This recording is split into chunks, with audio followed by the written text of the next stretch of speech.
Hi everyone, সবার কি অবস্থা? আশা করি আপনারা সবাই ভালো আছেন। আমরাও খুব ভালো আছি। চলে এসেছি আপনাদের কাছে আমাদের আরো একটি নতুন ভ্লগ নিয়ে, যেটা হচ্ছে আমাদের উইকেন্ড ভ্লগ। এবং সেই উইকেন্ডে আমরা গিয়েছিলাম হচ্ছে একটা রাজার বাড়িতে, এবং সেটার নাম হচ্ছে শাতো দো ভার্সাই। ফ্রান্সে যতগুলো প্রাসাদ রয়েছে তার মধ্যে সবচেয়ে রাজকীয় এবং বিখ্যাত হচ্ছে এই শাতো দো ভার্সাই।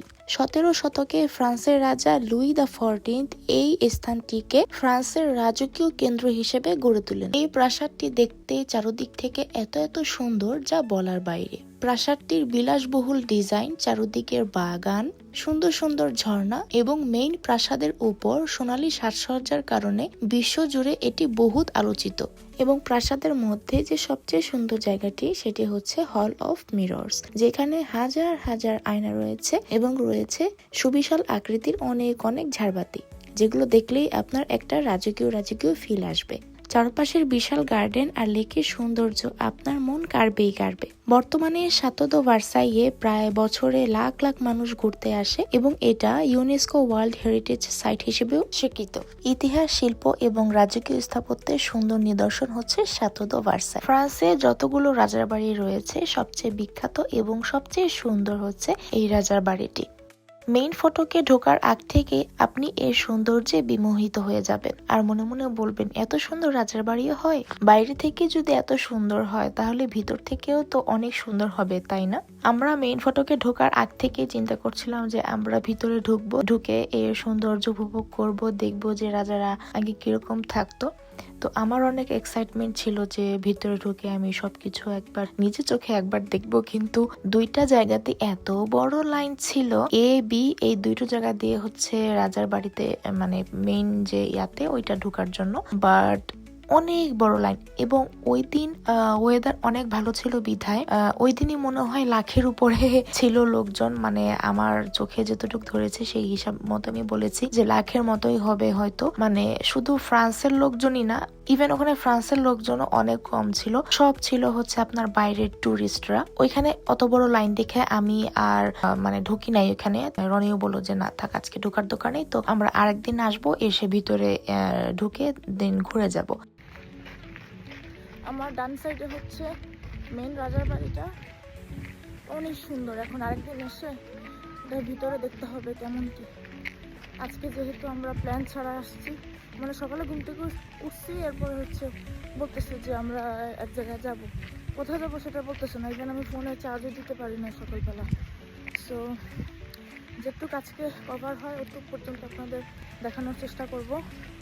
আমি মানে ফ্রান্সে আসছি 5.5 বছর হচ্ছে, বাট এখানে এখনো মানে ফার্স্ট টাইম আসলাম আমি। অনেক সুন্দর একটা প্লেস। এখন আমরা যাচ্ছি একটা মানে খুব সুন্দর একটা জায়গায় ছবি তোলার জন্য।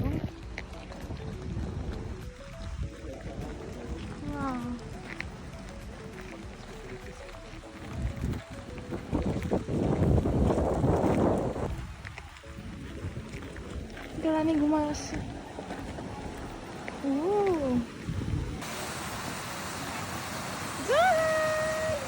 এই সুন্দর একটা ঝর্ণা দেখে জোহানকে আমি বসিয়ে দিলাম। সে তো অনেক মজা পাচ্ছিল ঝর্ণাটা দেখে, এবং পরে বললো যে আম্মু আমি একটু পানিটা ধরবো, তো একটু আমি ঝর্ণার পানিটা ধরেই আনলাম। অনেক ঠান্ডা ছিল এই ঝর্ণার পানি।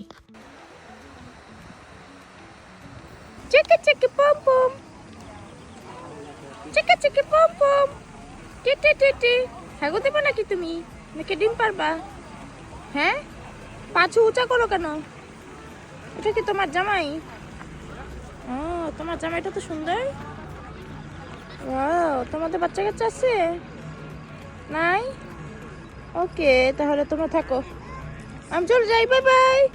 আগের দিনের রাজা বাচ্চারা যেরকম করে ছবি তুলতো ওরকম সব মূর্তি টুর্তি এখানে দেওয়া। এখানে একটা ব্যাকগ্রাউন্ড মিউজিক চলতেছে, আমি জানি না কোত্থেকে আসতেছে। মানে আগে মন্ত্রী মহলে যখন রাজা ঢুকতো তখন যেরকম একটা মানে মিউজিক হতো না, আমরা যে রাজার মুভি টুভি দেখি ওই রকম শোনা যাচ্ছে কিনা আমি জানি না। আমার কথা বলার মাঝখান দিয়ে তো কোথা থেকে বাঁচতেছে আমি বুঝতে পারতেছি না। ওই যে রাজার বাড়ি।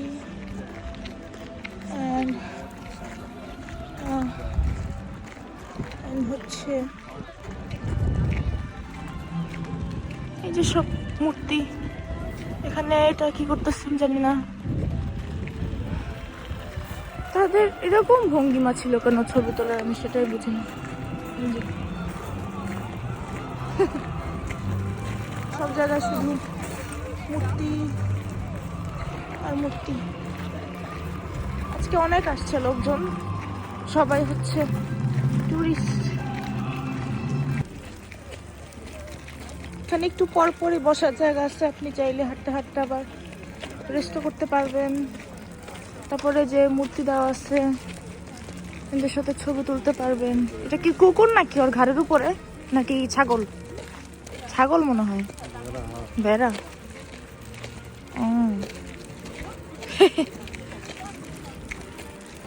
ওই যে আমরা এখন সামনে যাব, সামনে বাতো আছে, আপনার চাইলে বাতোতে উঠতে পারেন, অনেক মজা লাগে। হ্যাঁ, ওয়াও।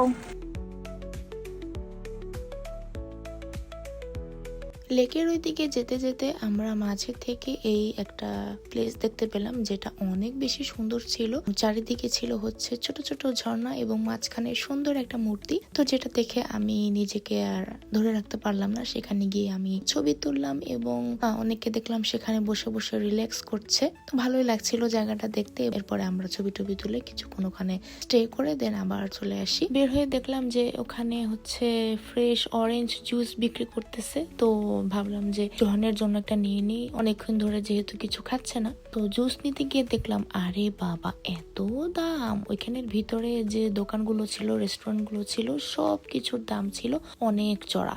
এই এক গ্লাস অরেঞ্জ জুসের দাম নিয়েছিল আমাদের থেকে 4 ইউরো। সো আমি মনে করি যারা হচ্ছে ভার্সাইয়ে ঘুরতে যাবেন তারা অবশ্যই বাসা থেকে স্ন্যাক্স জাতীয় খাবার নিয়ে যাবেন। যদি আপনার সাথে বাচ্চা থেকে থাকে তাহলে তো অবশ্যই খাবার নিতে হবে। আমরাও নিয়ে নিই তা না, বাট অরেঞ্জ জুস জোহান পছন্দ করে সেজন্য ওখান থেকে নেওয়া। আর এই রাস্তাটা দিয়ে যেতে আমার এত ভালো লাগছিল। উপরে রোদ, নিচে গাছের ছায়া, বাতাস, অনেক মনোমুগ্ধকর একটা মোমেন্ট ছিল তখন।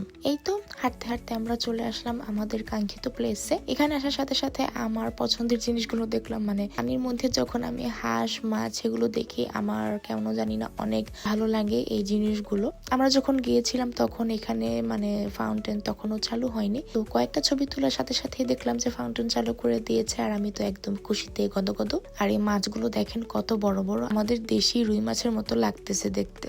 এখানে চাইলে আপনি বোট ভাড়া করতে পারবেন, অনেক বোট আছে এখানে। আর সেম জায়গা থেকে আপনি হচ্ছে গাড়ি ভাড়া করতে পারবেন, যেখানে মনে হয় 4 থেকে 5 জন বাচ্চা কাচ্চা সহ অ্যাডাল্ট মানুষ উঠতে হয় এবং সেটা নিজেদেরকে চালাতে হয়। তো আপনার যদি হাঁটতে পছন্দ না করেন তাহলে গাড়ি নিয়ে ঘুরতে পারবেন, কারণ পার্কটা বিশাল বড়।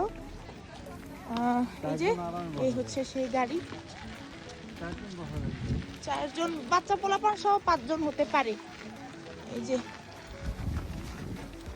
এই সাইকেলগুলো এখানের কিনা তা আমি জানি না। এই যে গাড়িগুলো বেরোচ্ছে এখান থেকে, এই যে এই গাড়িগুলোকে নিতে পারবেন, সাইকেলও নিতে পারবেন। এই যে হ্যাঁ, এই সাইকেলগুলো নিতে পারবেন এখান থেকে। এখন আমরা বাতর দিকে যাব, বাততে ওঠার জন্য, কারণ জোহান অনেকক্ষণ ধরে বায়না করছে যে সে বাততে উঠবে। তো আমরা এখন দেখি গিয়ে সামনে কিরকম কি অবস্থা। বাতর ওখানেও এত বেশি লাইন ছিল যে আমাদের বাতরতে ওঠার কোনো মানে ইচ্ছাই ছিল না লাস্টে, কারণ আধা ঘন্টারও বেশি সময় লাগতো শুধু লাইন পার হতে। তো অলরেডি তখন অনেক বেশি লেট হয়ে যাচ্ছিল আর রনির রেস্টুরেন্টের টাইমও হয়ে যাচ্ছিল। সো আমাদের বাসায় ফেরা লাগতো আর্লি। তো এই কারণে আমরা আর ওই দিন বাতুতে উঠতে পারি নাই।